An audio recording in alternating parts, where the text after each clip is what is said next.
Halo semuanya, aku Nasrul. Ini adalah hari ke-23 kita belajar bicara di depan kamera.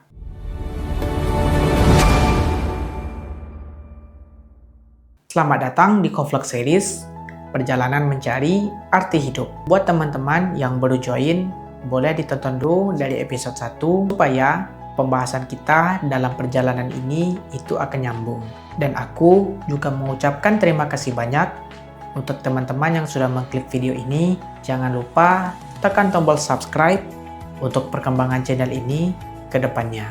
Di episode 4 ini, kita akan membicarakan tentang bagaimana sih caranya agar kebiasaan itu tetap menempel ke diri kita untuk selamanya.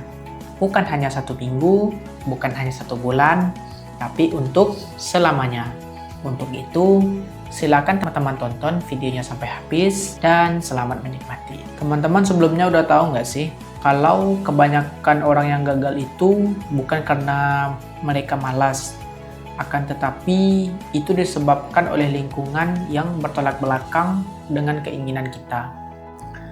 Akan tetapi disebabkan oleh lingkungan mereka yang bertolak belakang dengan keinginan yang ingin mereka kerjakan. Coba kita bayangkan, ketika kita ingin diet, justru kulkas di rumah kita malah berisi cemilan dan beragam minuman manis. Ya, kemudian kita ingin coba menjadi orang baru yang lebih produktif. Akan tetapi, aplikasi yang ada di gadget kita justru isinya godaan semua. Dan kita ingin menjadi orang yang rajin membaca buku. Akan tetapi, buku yang ingin kita baca justru kita simpan di bawah lemari, atau bahkan justru buku yang ingin kita baca malah kita simpan di bagian bawah lemari. Makanya masalahnya tadi itu bukan karena kitanya malas, bukan karena kitanya tidak niat, akan tetapi lingkungan kita bertolak belakang dengan apa yang ingin kita lakukan. Coba teman-teman komen terlebih dahulu. Di lingkungan teman-teman sendiri, apa sih musuh terbesarnya? Apakah itu makanan? Apakah justru dari gadget itu sendiri? Atau justru malah kasur? Komen dong di kolom komentar. Ini ada prinsip yang bisa teman-teman pegang, bahwa kebiasaan baik itu harus gampang dan kebiasaan buruk itu harus sulit. Contohnya, ketika teman-teman ingin membaca, teman-teman silakan taruh bukunya di atas meja atau di atas lemari yang mudah untuk kalian ambil. Nah, contoh kedua, teman-teman ingin menjadi orang yang rajin olahraga. Nah, untuk itu silakan teman-teman siapkan baju olahraganya itu dari malam harinya. Contoh ketiga, ingin mengurangi kebiasaan main HP. Bisa teman-teman mulai dengan ketika teman-teman kerja, itu pisahkan HP-nya dari ruangan kita. Atau di saat kita bekerja, kita simpan terlebih dahulu HP kita di tempat lain.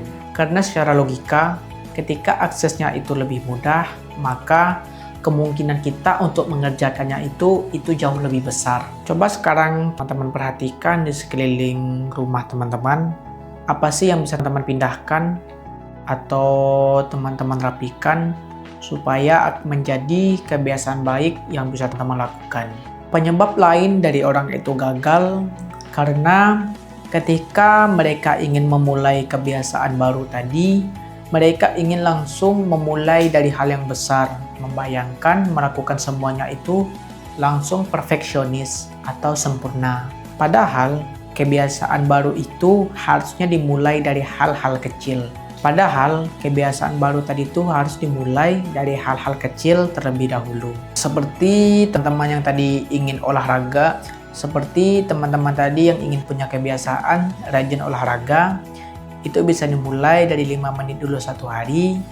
Atau teman-teman yang ingin punya kepribadian rajin membaca, itu bisa dimulai dengan rajin membaca 2 lembar dahulu setiap harinya. Tujuannya itu bukan membuat kita menjadi jago dari awal mencoba, akan tetapi justru ini bertujuan agar kita itu konsisten dalam mengerjakannya secara berkelanjutan. Sekarang teman-teman tulis di kolom komentar, kira-kira kebiasaan kecil apa sih yang ingin teman-teman kerjakan untuk besok harinya? Kalau sudah, kita lanjutkan. Banyak orang yang maksa konsisten itu pakai rasa takut. Takut gagal, takut tidak berubah, dan takut tidak disiplin. Padahal konsisten paling kuat itu justru dibangun dengan rasa bangga. Karena kita harus memberi apresiasi kepada diri kita bahwa kita adalah pemenang melawan lingkungan serta diri kita sendiri.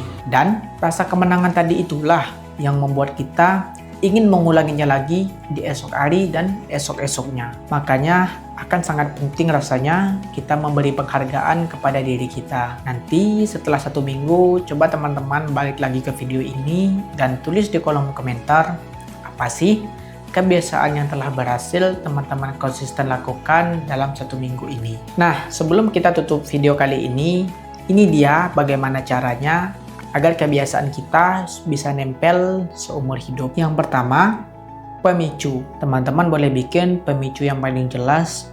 Contohnya, setelah mandi, aku wajib baca buku 1 lembar. Jadi kalau teman dalam sehari mandi 5 kali, artinya teman-teman telah menyelesaikan 5 lembar membaca buku dalam 1 hari. Yang kedua, keinginan. Teman-teman, agar kebiasaan membaca buku kita tadi itu terasa lebih ringan, teman-teman boleh mulai dari membaca buku yang betul-betul teman-teman inginkan.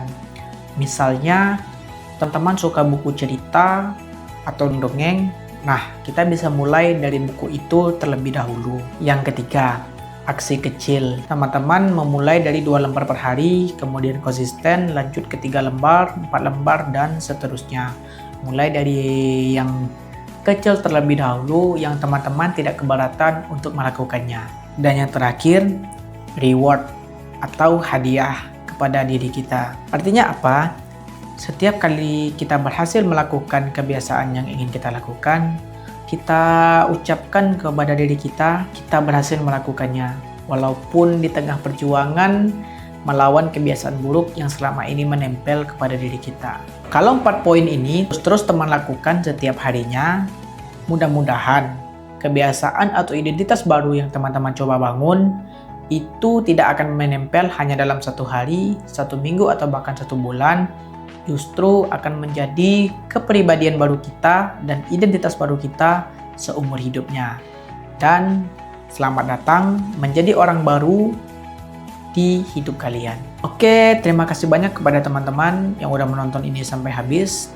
Semoga tips-tips yang saya berikan di dalam video ini bisa sama-sama kita kerjakan atau kita lakukan dengan baik. Dan walaupun kita memulai dari hal kecil yang tidak berasa, akan tetapi efeknya nanti akan besar untuk perubahan kita. Dan di episode selanjutnya atau episode 5 kita akan membicarakan tentang bagaimana caranya melawan rasa malas, tidak mood, mental drop, dan hari-hari di mana kalian tidak menjadi diri kalian sendiri.